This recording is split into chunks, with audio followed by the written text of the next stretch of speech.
Right. Hello and welcome to our second podcast. Now, unfortunately, there's only two of us here for this one. Our best attempts to get the team together has failed at last moment. But we are here. Scott's here. Hello. We get hello. So, first of all, we're going to address some of the comments that people have been making to the channel. This is probably one of the better ways of us being able to feed back the information. Then we're going to talk about a topic which will be quite interesting, I'm pretty sure. And then after that we'll go on to another topic which we've sort of planned for beforehand. But before we do, let's have a look at what you've been commenting this month on the channel. Now, we start off with Lemon Fresh, who asks many questions.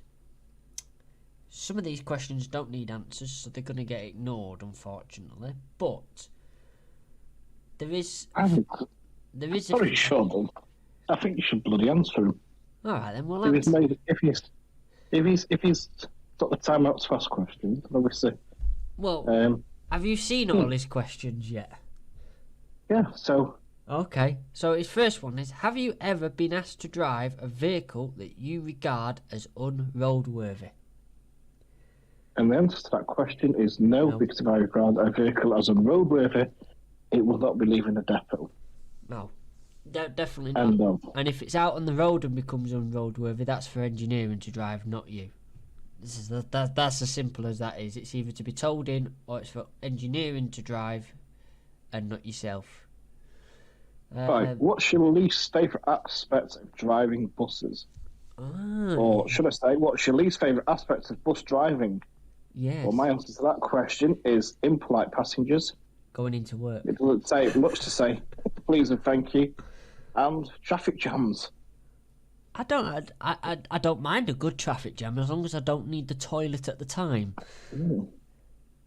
You know, paid by the minute. I don't mind a good traffic jam as long as I don't need that toilet. That's fine. But yeah, definitely impolite passengers. And probably, I wouldn't say the ones that ask stupid questions sometimes, especially when you've had loads, can get right on your tits. But the ones that don't get the humour when they get this sarcastic answer back, you know, and that can be a bit awkward at times. So, next one. Do you ever receive gifts from customers? Well, that's a bit of a tricky one because it depends what you class as gifts. It does, doesn't it? If you're talking about cheques and monetary forms, the answer is no. If you talk about bottles of water or bottles of pop on hot sunny days when it's really hot out there from the little old days, and chocolate bars. Make sure it's unopened first, though. Yeah, unopened, but I broke down when it was dead hot, and I had a woman from a local house come out with a nice cold Ribena. well, there you go. So if you win gifts like that, then the answer is yes. But as for anything else, the answer is no. Have you ever run out of fuel on a route? Now, this should be practically impossible, but I'm not saying it's never happened.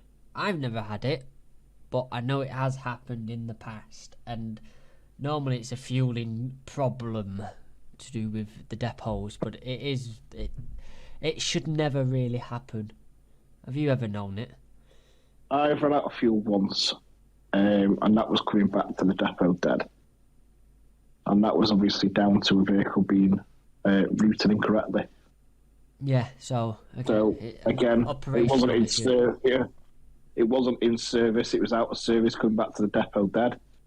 Yeah, it ran out of fuel, but obviously there's nothing you could do about that. The main thing is it was out of service and there was no passengers affected. You mean to laugh at you? Exactly. Have you ever fallen asleep whilst driving a bus? Definitely and definitely not. I was just about to say, the answer to that for me is definitely not, because if I ever feel tired, the first thing I'll be doing is telling my line manager or supervisor I'm unfit to drive. Yeah. And I wouldn't drive a bus whilst tired, especially falling asleep at the wheel, because it's not just yourself you're going to kill. It could be for members of the public you could kill. Yeah. And it's just a stupid thing to do, full stop. Even driving a car. I wouldn't recommend driving your personal car tired if you drive a car, or riding a motorbike tired. No, it's just because it's not worth it. It's not just yourself you're going to hurt, it's going to be yourself and other people. Do you have dreams about buses? Only nightmares about my own. I have lots of nightmares. And then what you won't have yet is... Now, remember the video, or one of the ones that I've had to take down due to a certain company not liking them and giving a certain person a hard time at work? And he talked about cyclists, didn't he? Well, the crazy cyclist decided to have a go at this comment on that video. My experience as a cyclist is most, not all, bus drivers are some of the worst drivers on the road. They pull out on all traffic at the most stupidest times. Some of the most persistent tailgaters on the road, cut people up continuously, totally ignore the right of way, and generally use the bus to bully other road users out of the way. And that's all he says. And I can make up about cyclists, obviously. 95% of cyclists are absolute lunatics on the road. They pull out of side streets wherever they want. They ride on pavements and nearly knock women and children and other people and old people over. They take full disregard to the traffic light system. They take full disregard to speed. They take full disregard to one-way streets. So, in my opinion, Mr. Cyclist, I guarantee that you're in that top 95% of ones which are dickheads. Especially if they've got a Deliveroo bag on them. They're the worst. I'd like to address the pull out of traffic at some of the most stupidest times. But unfortunately, we do have to pull out of bus stops occasionally. And occasionally, because these days they can't plan a lay-by bus stop correctly, and you can't sweep over the curb like you're supposed to because they raise all the curbs to match the bus stops and all that other stuff. You have to pull forward a little bit to actually be able to see down the road in your mirrors. And unfortunately, a lot of people, including cyclists and car drivers, do think that we're pulling out on them, not the fact we're just edging forward so we can actually see. We can't see round the back corner of the bus. We've got to pull forward. And I don't think there's many bus stops that you could probably get in the lay-by and actually get straight, because if they've not raised the curb so you smash the front end of the bus into the curb, they've put a lamp post or the bus stop sign or a flipping shelter, so you can't pull in properly. I don't know what you feel about that. I totally agree with what you're saying there. There's nothing you can do the way the bus stops are designed, like you're saying. You've got to sometimes you pull yourself out forward a little tiny bit to ensure that you're in a position of safety, so you can have a good view of what's coming up behind you. Yeah. And to ensure that you can pull out of this situation safe. Some of the most persistent tailgaters, I've seen some cyclists tailgate the bus, and you think, if that bus stops, that cyclist, you can go right up the back end of that bus. I wouldn't get out and help. I'm sorry, I wouldn't. I'd drive past laughing. Well, I'll give you one section now, which will make you laugh. We dismissed the cyclists, and obviously for the 29th of January, cyclists are going to be priority. And all the rest of the stuff, which is going to cause a lot of issues, and it's going to be causing a lot of accidents. But them rules, them rules though, they're also, it's a should. It's not a must. It's a should. A lot of them are still shoulds. But I really like the roundabout one. You should be giving way to whatever's on the roundabout coming from the right anyway, whether it's a mobility scooter, a cyclist, a horse. Exactly, because that's what the highway code states. I don't think. I don't think. Go on. Sorry. Same as this wonderful cyclist he was saying about buses pulling out and all the rest of the stuff. There's a section 223 of the Highway Code which states buses, coaches and trams give priority to these vehicles when you can do so safely, especially when they signal to pull away from stops. I see so many people you can see it's safe and they just speed up to get in front of you. So, if the Mr. Cyclist follows the highway code, you will have issues with buses pulling out on him, supposedly, because it seems if you're in a highway code states, you must give priority. Persistent tailgaters, I think, I don't get that one. Cut people up continuously. Unfortunately, we have to be in the correct lane for the bus stop, and then occasionally we have to go over all the way across the lanes to get away to where we need to be, because someone's decided that bus stop 4 foot from the traffic lights is a stop that we need to stop at. And I don't think it is cutting people up consistently. I think that's probably more down to a cyclist cutting, and motorcyclists I think we have a more problem with. Totally ignore the right of way. Well, so do you. And generally use the bus to bully other road users out the way. Tell you what, they've not. If he thinks we use the bus to bully people out the way, he's not seen a tipper wagon driver. Oh, they're the worst. They are, aren't they? Yeah. I'm just making sure there's nothing else underneath here. Well, I'm going to I know you've obviously replied to Connor Transport Spot, but I think obviously Connor, if you are listening to the podcast, is obviously look at the first podcast which was tips for new drivers. And I hope it's an interesting listen for you. Yes, right, I think that's... Oh, someone commented on the video that I put of travelling by bus has changed in just 8 months. This is the 8 months I went away to a coach company and came back to the company where we all wear blue shirts and you're just a number. And he put, as a fellow PCV driver, as also a former Stagecoach Manchester driver, Princess Road Depot, July 2005 to 2007. Myself, I echo your statements, John, about behaviour of the passengers, but sadly, no matter how many times you ask people in good faith to do or read certain things, the passengers always cause arguments to get a reaction from you, and then put a complaint to management, and you, the driver, will be up before the management on a disciplinary and either issued with a warning of some sort of dismissal. I've had enough of bus driving, never wanted to go back. Do you reckon he got sacked? But that it is very true. The passengers, some passengers at least, attempt to just wind you up, and if they see you getting wound up, they just keep going and keep going at it. Unfortunately. Yeah. Well, there's passengers out there which put complaints in for the fun of it, because they know as soon as they put a complaint with certain companies, they'll get a certain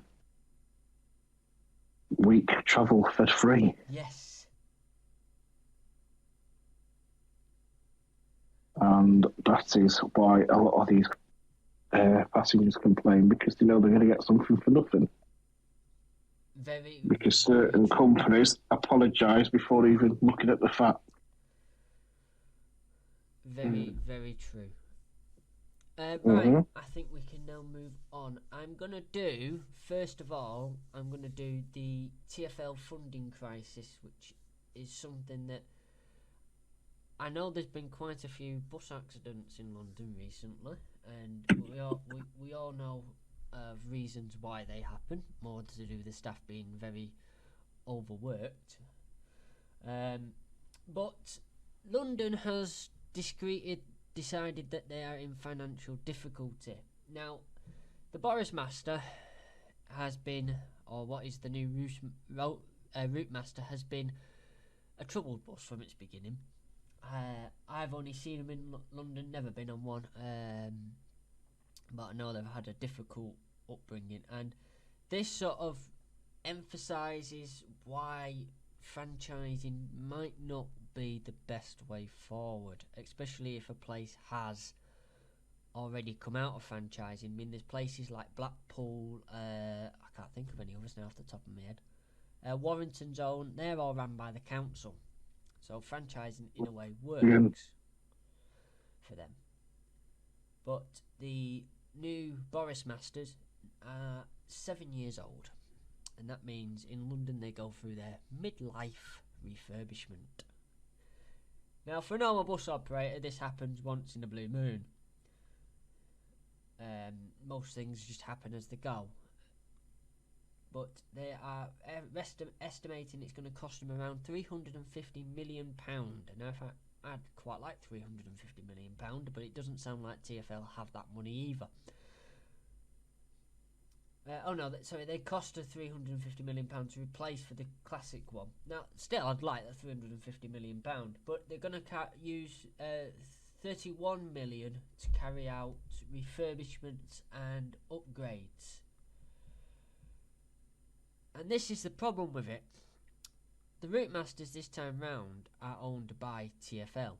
They're not owned by the operators. So therefore TFL have to foot the bill. TFL for years have not made money. And before people want to try and comment on it, we'll just point out that this is before the big virus that went around. They never made money back then either. And I think it's a lot of money essentially, and I think the Boris Masters are an issue to start off with. I mean, they got nicknamed the Roast Master when they first came out, because someone decided it was a good idea to have a bus in the middle of summer with no windows. But air conditioning. But we all know that air conditioning only really works on coaches where the door is not being opened every 4 seconds. Apparently they're having a managed decline of public transport to the uncertainty of the long-term capital investment.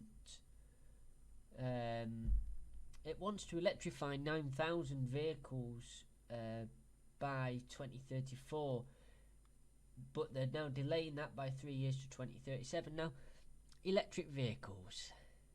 That's a good topic, isn't it? Especially with the Greater Manchester Green Air Act also coming in at the same point. Electric vehicles, they're fantastic. Great advance in technology. But I think for some of the work, they're not the best. So yeah, electric buses, and I know London have a good fair share of electric buses, and I know their electric infrastructure is much better than ours up here. I know Queen's Road, they have their electric buses that run around the city centre, and they're very good. The other thing that Manchester have done differently from London is they decided that the heating in the buses up in Manchester, they are going for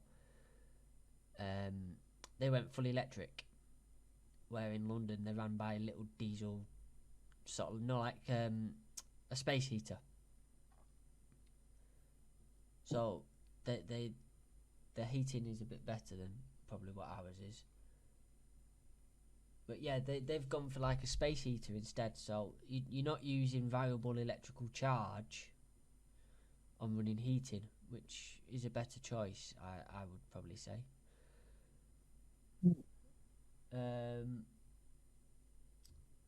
So TFL have warned that 100 routes may have to be axed and frequency reduced on 200 more as part of an 18% reduction in the bus network. Well, we're seeing this everywhere at the moment. It's people don't seem to want to pay for a bus network, unfortunately. You what? That's what my opinion. People aren't confident with the bus services operating. No. And with this wonderful COVID malarkey what's still going around, I think that's another thing that's putting people off public transport. Yeah. And that's where the issue comes in. But needless to say, TFL need to spend a lot of money to refurbish their buses, which are only going to last about 14 years. And the next question is, after the 14 years and they decide they don't want to use them any longer, who's going to buy them? Can you see anyone outside of London having a Route Master, Boris Master bus? It depends. I think they're making a mistake on it, little roadside takeaway or little roadside. Well, that's going to be the primary reason for a minute. It's not going to be for another bus operator to actually run it as a bus. I don't think personally be run as buses. I think they'd just be bought for iconic purposes or potentially be used for,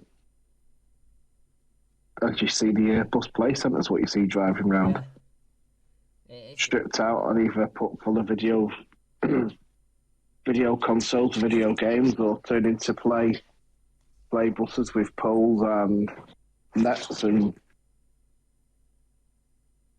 Yeah, I mean that's probably where they're going to end up. I mean, the day of the buses lasting years and years is gone. I mean, there's still presidents running around, as we shared in the chat the other day.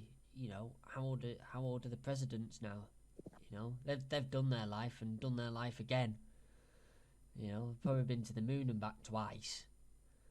But yeah, the thing is with the Boris bus is it's a shame that obviously it's come to it. Well, it's come to what it's come to. But I mean, let's go over the cost of the buses. Originally, them buses cost £355,000 each. Yeah. And I don't understand why anybody would invest that amount of money for one vehicle, or why they couldn't go to another bus company or bus manufacturer and say, "Can you do anything better than this?" I mean, I understand that the Route Master, obviously the original Route Master, was getting withdrawn.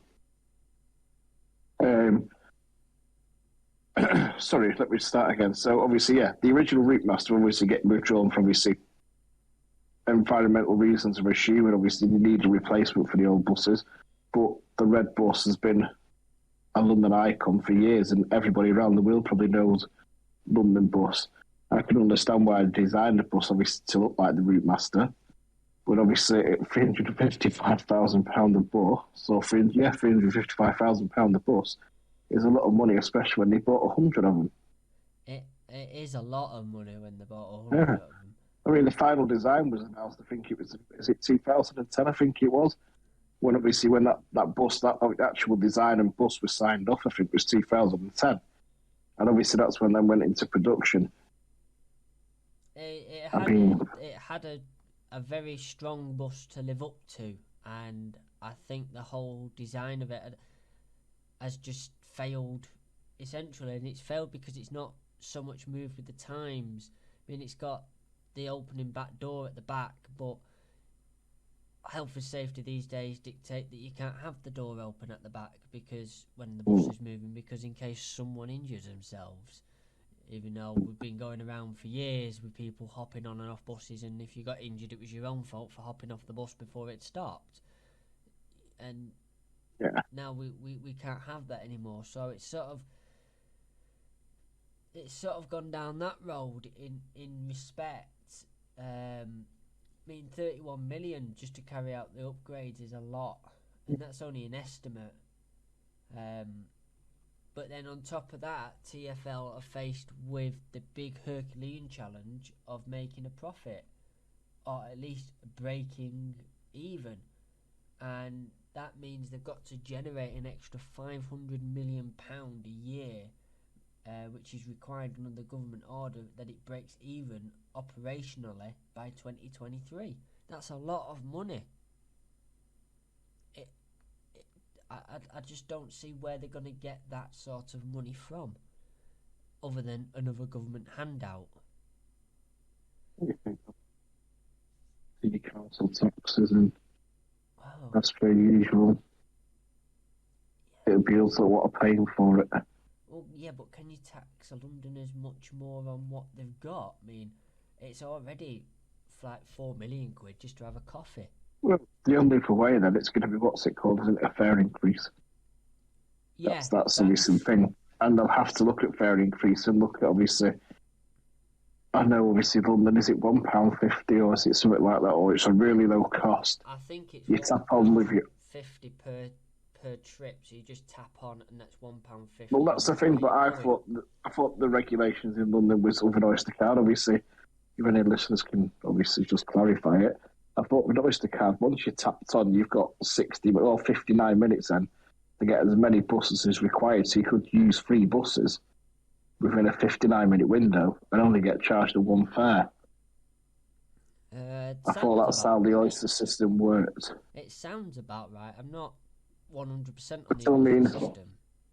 So say like Greater Manchester, where you've got to buy a day rider for operators. So you've got one operator charges £4.50, one operator charges £5.50, or you get an all-day bus rider for £6. Which is much better. Which is obviously, it's a bargain. It's value for money, £6, or the £19.50 week savers bargain. It is, considering the amount of area it actually covers. And that's the whole of Greater Manchester, and that's obviously you can get as many buses as you want, and any time of the day, as long as they're operating.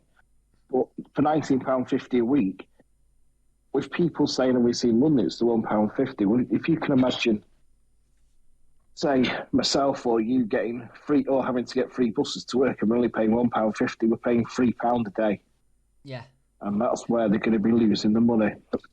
It is, and this is why those that are up here campaigning that they want this single fare system and they want this and they want that, which emulates what London have got, I just don't think it's ever going to work.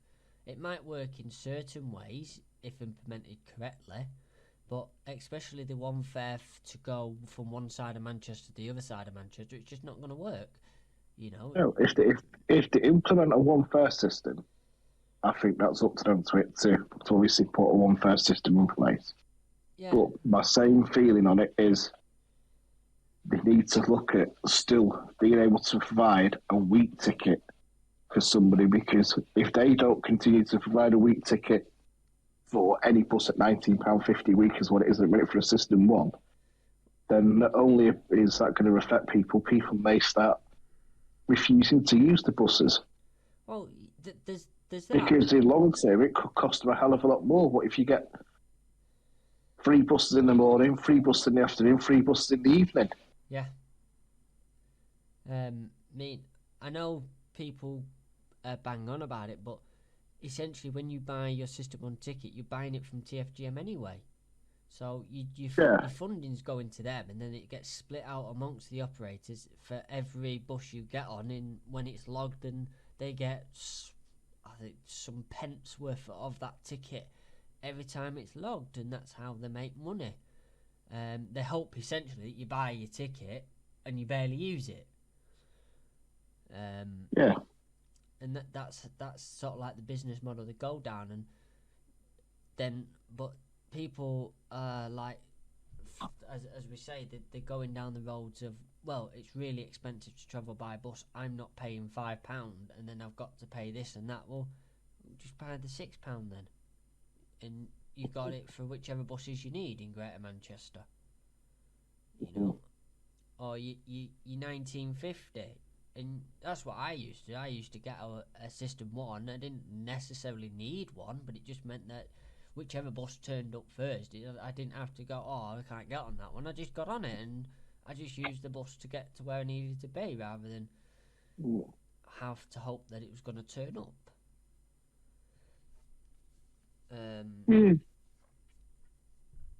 Well, I think Manchester is quite far behind in a way with some of the things that we have, and etc. I mean, over the borders into Derbyshire, a lot of their places still they've got the electronic displays to tell you when the next bus is.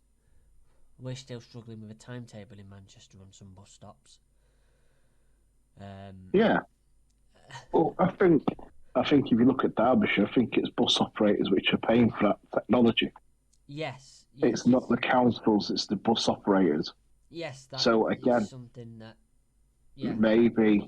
maybe from a perspective, obviously going into what they want Great Manchester trying to become like Transport for London, it's made not go like Transport for London, and make bus operators go into, without competition, what's it called? Going to like an agreement together where all operators pay for certain percentages to get certain things done. Yeah, and I think that was. And the councils set the fares. Yes, I think that was something to an extent. Trying to get down, but I think it sort of like got vetoed in the end. But yeah, just I don't know really what needs to be done in Manchester, but something. There's not much competition anymore in Manchester because it's all mainly about 3 operators, isn't it? Really, you don't really see your little operator anymore because they've all been bought out by the big ones.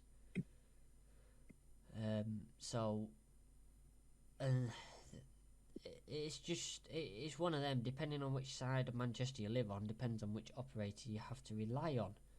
And I think sometimes that certain things can't be helped, but then other things happen and it can just be an absolute shoddy service. And I do believe that sometimes, and there is out there, shoddy services.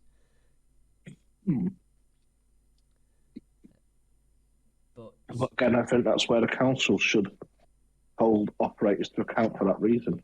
Yeah, there is. They should have more powers. There is also more powers to hold them.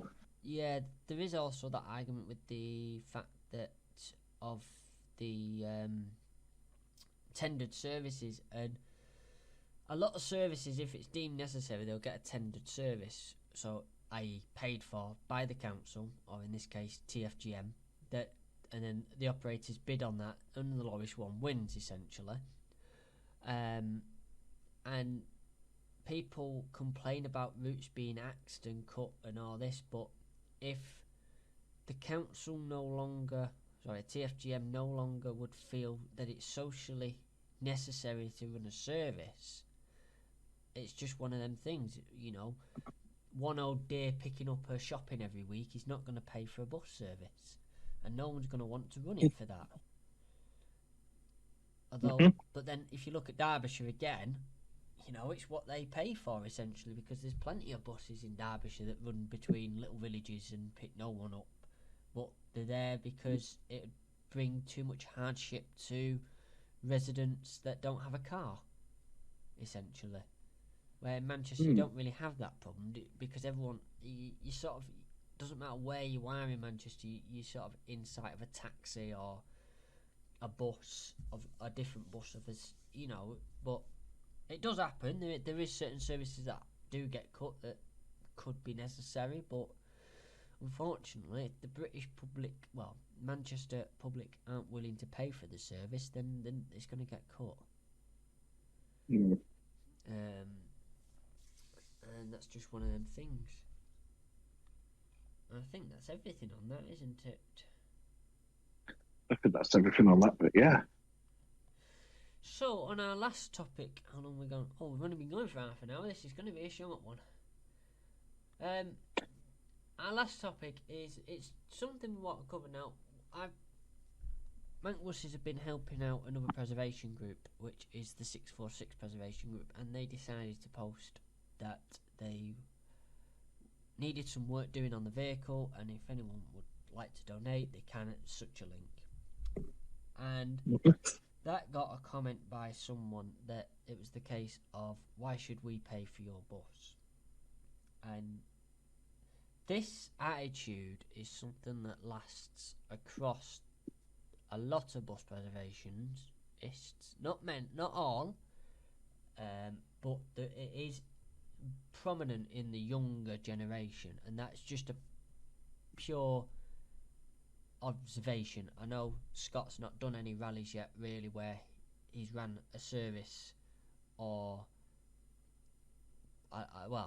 you've ran a service, haven't you? But we didn't do as much. But you'll notice that the older folk will be more inclined to give you a couple of quid for the run rather than you get nothing.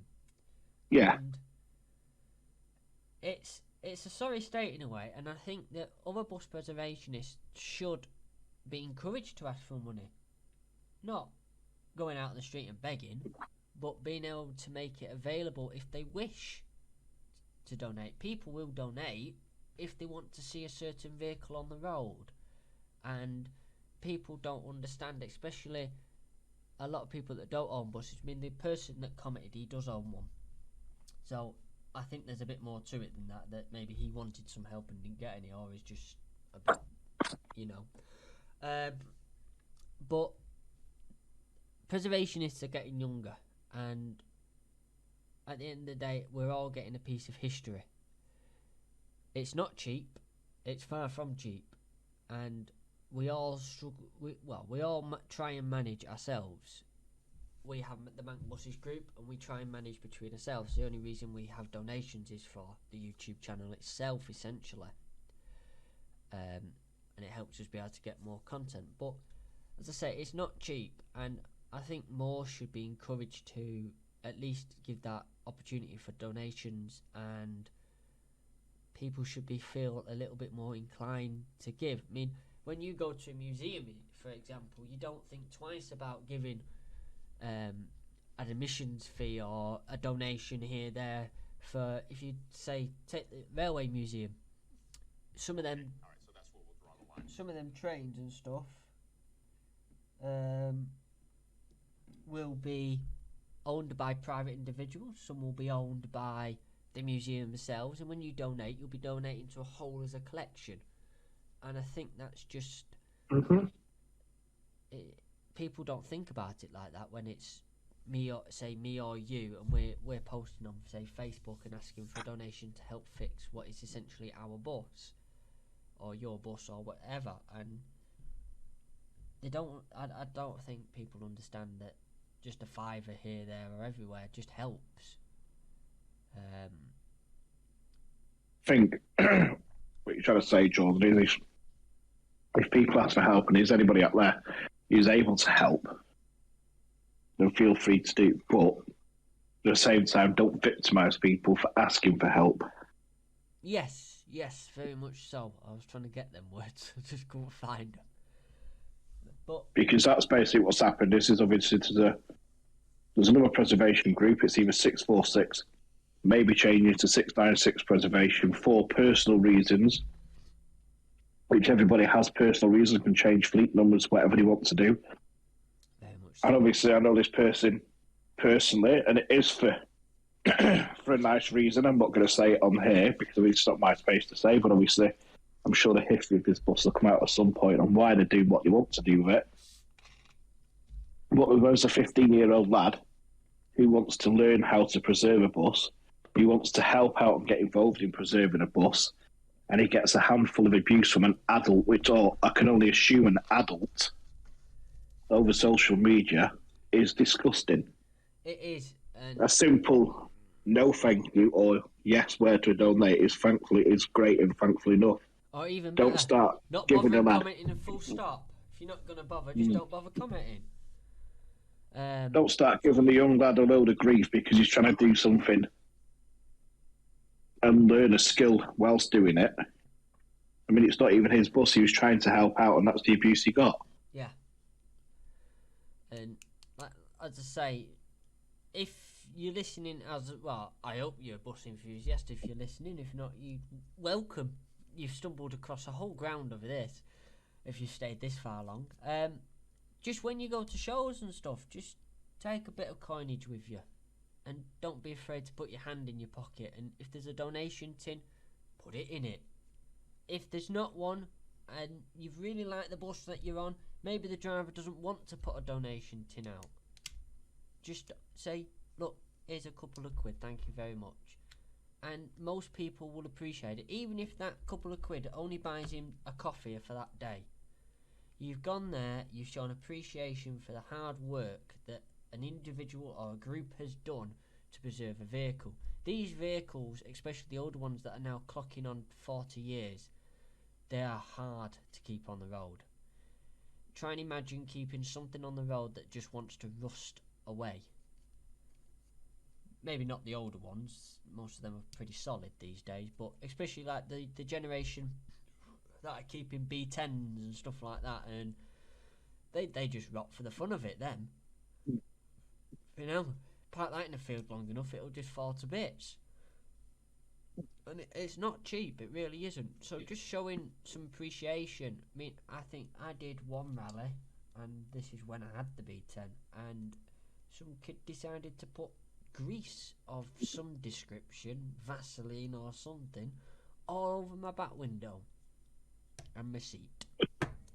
And then on the same day, someone else decided to draw on the back of one of my seats.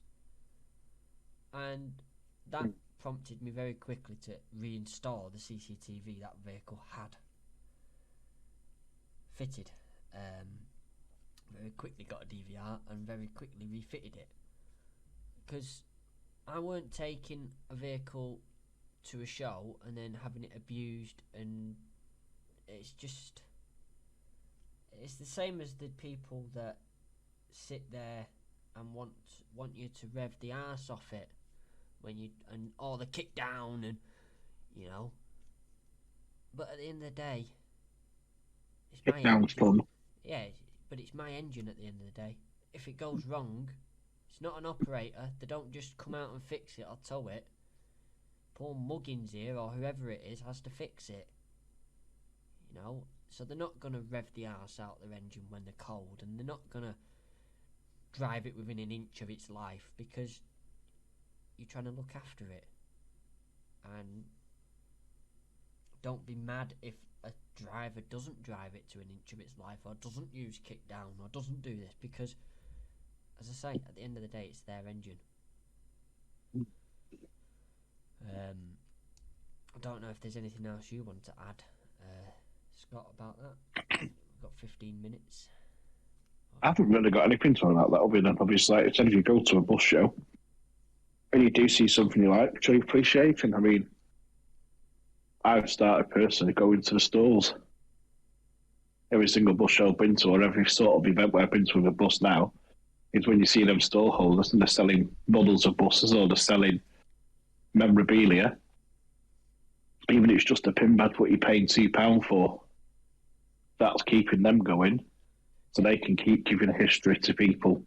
Same as if you go on a bus ride, just knock a couple of quid, like you said, into the pot.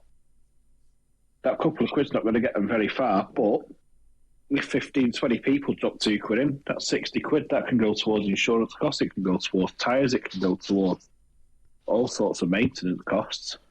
Yeah, especially when it's like the cost of diesel at the moment is extortionate.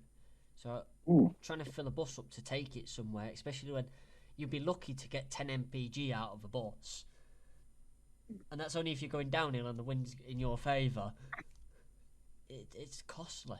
It's very costly, and that's then before we start going on about mechanical breakdowns. No, Scott's just got into the bus preservation sort of scene, and I got dragged into it. Alright, he got dragged into it by having to drive for me for Newton Willow's Town show, whilst bouncing around in a cab for several hours, well, all day. But he's been dragged into it, and he's sort of the cost of the parts to replace a lot of the stuff they're astronomical prices, and it's just inflated even more because it's a bus. Same as if you've got a truck, it's inflated because it's a truck. And a lot more can go wrong with a bus. It's not like your car. You can't just go up to it, swear at it, and it'll work. And then you've got to find somewhere to MOT it, someone to insure it, someone to breakdown cover it, and it's a lot. I know there's lots of costs involved. Yeah. And I'm sure deep down people will understand there's going to be some form of cost involved. It's a hobby, I think you would call it. Yes. But an expensive hobby. Yes. But I think that cost of what people think it might cost to do things can be superseded by the fact of how much it actually is to do it. Right, Jordan, so just for argument's sake, now, how much it cost to tax that vehicle of yours for the year? I don't know, it's never had an MOT. The B10... Okay, so that's some of the cost. The B10 so was about £30 a month to tax it. So $360 a year. Yes, that was monthly taxed by direct debit. Insurance. You're looking, if you can get on with a decent one, you're probably looking about £200 for the year. Now, that might sound cheap to people, but all it means is if someone hits your bus, they'll write it off to the value of whatever you've said. So you try and avoid an accident at all costs, especially if it's one that's going to need involving insurance. as professional drivers, you shouldn't have an accident anyway, Jordan. Well, Hopefully. yeah, but you see, you might reverse and hit things. That's true.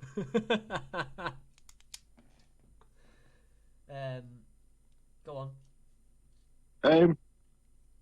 So okay then. So say you need a tyre. Oh, tires. What's a tyre for? A tyre is expensive territory.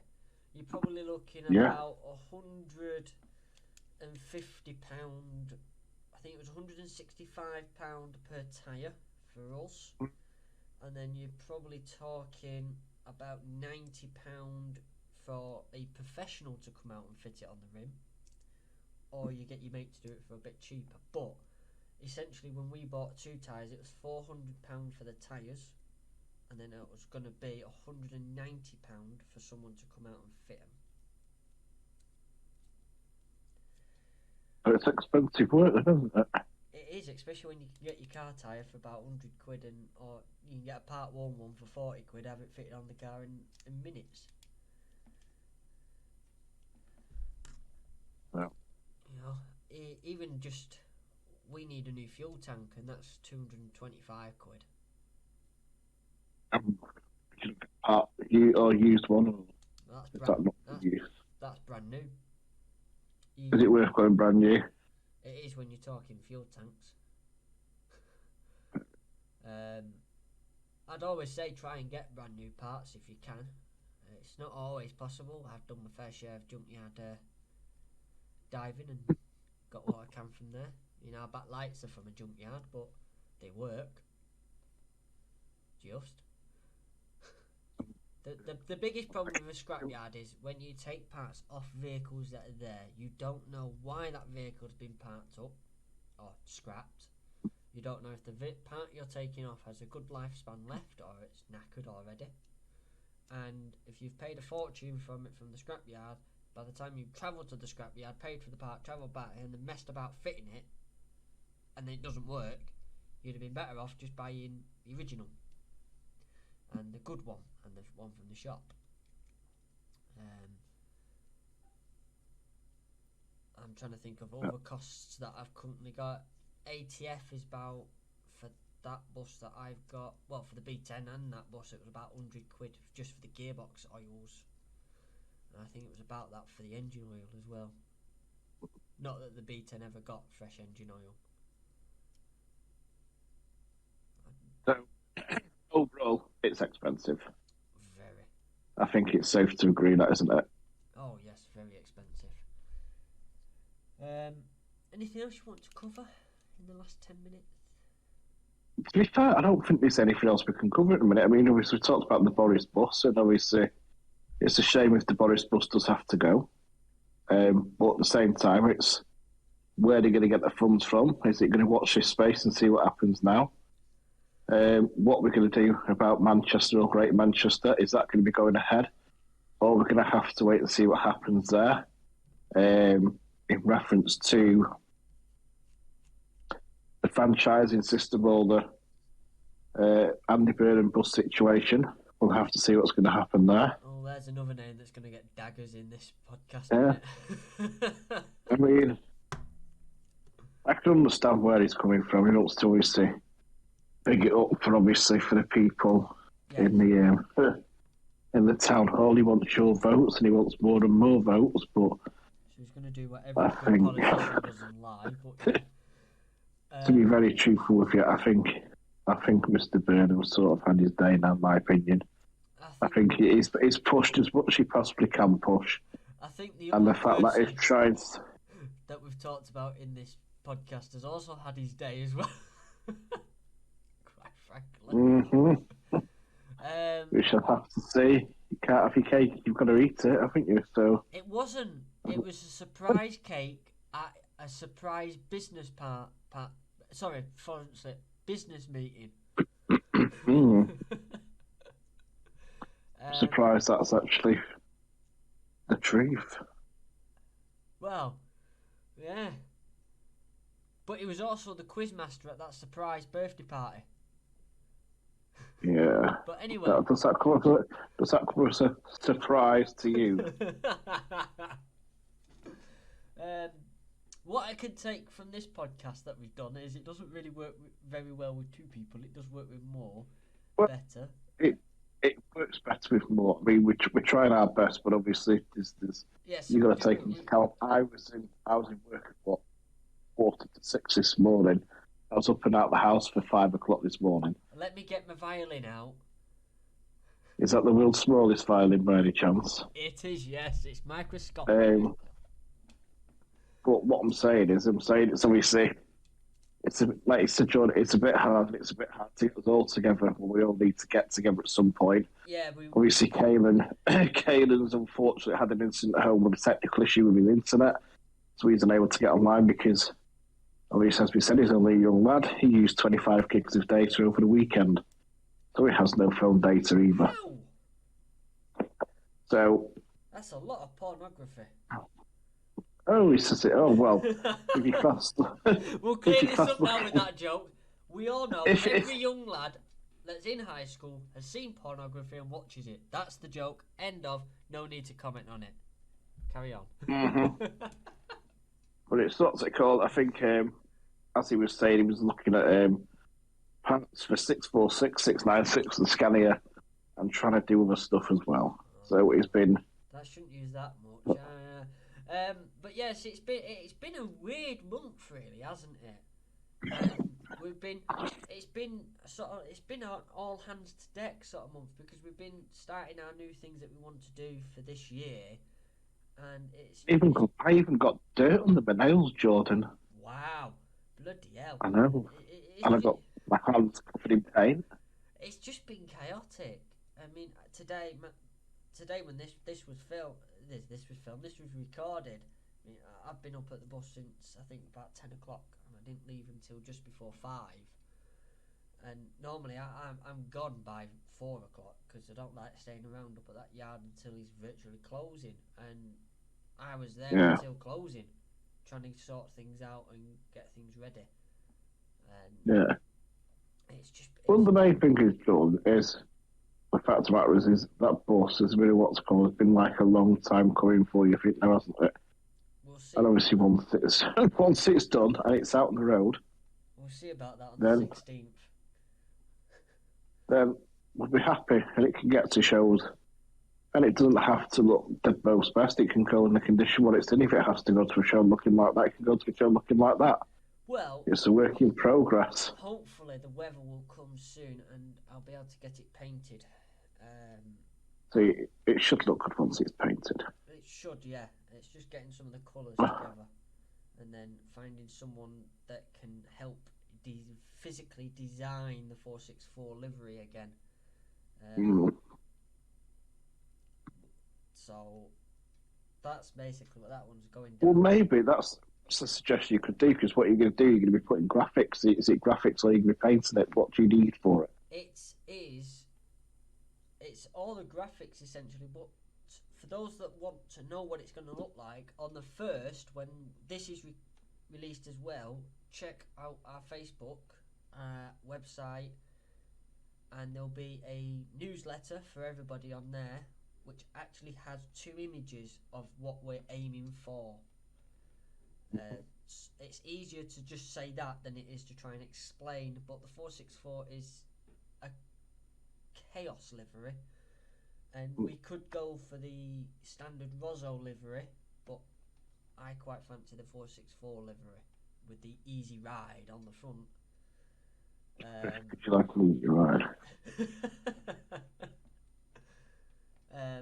But yes, so I don't think things are going to calm down over the next month at least, even once tested. I've got a lot of stuff going on, and I'm sure. Jordan, the reason behind that question is quite simple, really, is if you're going to get vinyls on it, and there's any listeners who deals with vinyls or can help us out with the vinyls, well, it will be vinyls, yes. Then please contact us if you can help. But I think obviously, help will be greatly appreciated. A lot of it is going to be, I think we're going to have to do a lot of standing at the bus, measuring things up, printing it out on paper to try and work out what the actual sizes of the vinyls are. Yeah, I understand that. What I'm saying is if anybody who is listening, Yes. if there is anybody who's listening who can help us out and who does know about vinyl and who obviously can know where it can be obviously purchased and obviously hopefully maybe get a discount on a purchase of it, then obviously please let us know. Well, yeah, I've got places That's I can get it from. It's just, may as well.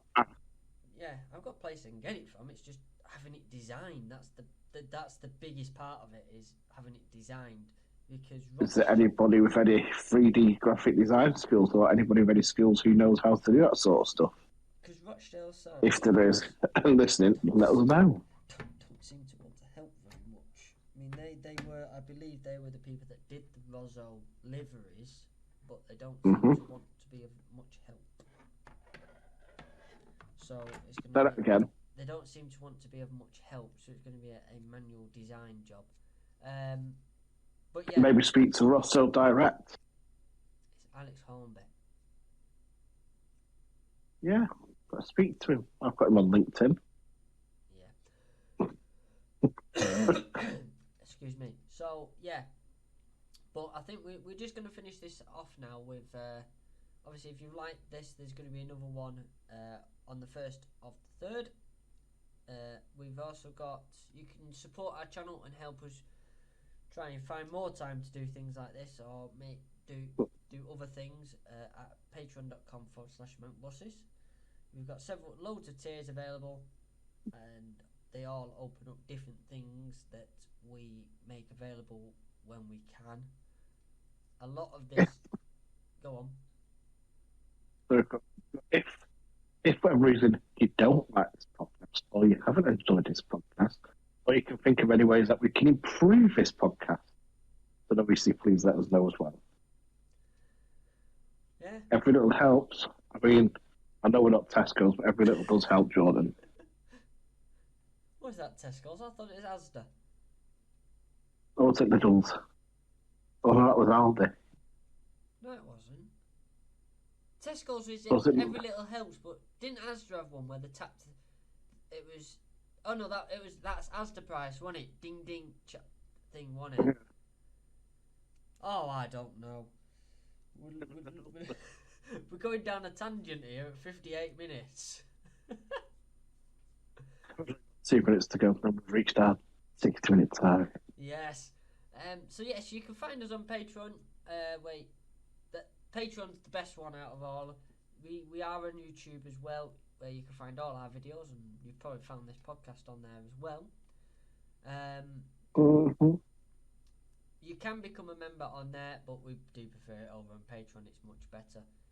Or you can go to our website, mancbuses.com/supporting us, and there's loads of ways of supporting us, and hopefully at some point the website will get updated, and the podcasts are on the website, the newsletters will be, and hopefully a lot more posts will be with all the information about and costs of what we go through to do it.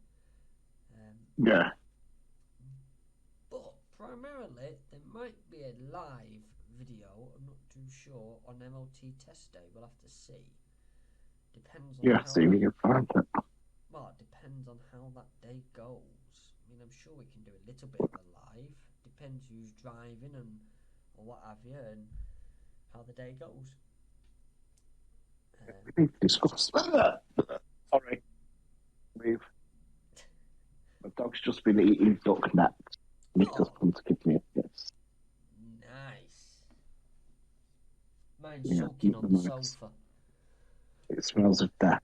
Oh dear. So, thank you so much for your time. Thank you for listening. And we shall see you next month, hopefully. You're up to, but you'll hear us. I'm used to doing video. Yeah, you'll hear us, and hopefully this time there'll be more of us. Is that normally on a Friday night, Jordan, after 7? You what? You said you used to do videos. So isn't that on a Friday night after 7? I'm not into them websites. You might be though. No. Don't pay for it. Just use all my data instead. Oh dear, fair enough. Fair enough. You listening? I hope Kayla's listening now. Yes. Well, being one of our team, he gets the early access to this anyway, so he will be able to have the mick ripped out of him beforehand. Yeah, I think that's everything. I can't think of anything else. I'm just doing a lot of umming now. I generally can't think of anything else we need to cover, Jordan. I mean, if there possibly is, then obviously we can come back to that at the next podcast. Yes, a bit more planning for the next topic might be. Yeah. But I don't even know what that is yet. But like I say, it's been a manic month, hasn't it? I reckon it has. This topic would have gone on a bit longer if we'd a few more of us, but there's more people putting their the tenner or penny worth or whatever you call it. Yes, very much so, very much. I mean, if there's anybody else with any more questions. Yeah, any questions? It doesn't really have to be transport related. We just try and steer away from major politics. But yeah, we don't really want to get involved with politics. We don't really want to get involved in any other company businesses. No, but that's why we don't mention names, etc. Yeah, we're not there for that. We're just here to obviously to have a conversation. Hopefully, make some people enjoy what they're listening to. Keep some people company. Yeah, but it doesn't necessarily have to be transport related. I mean, we'll chat about anything if that makes people happy. We prefer a transport spin, but obviously don't ask us what we think of Emmerdale or stuff like that. Oh my god, I love it.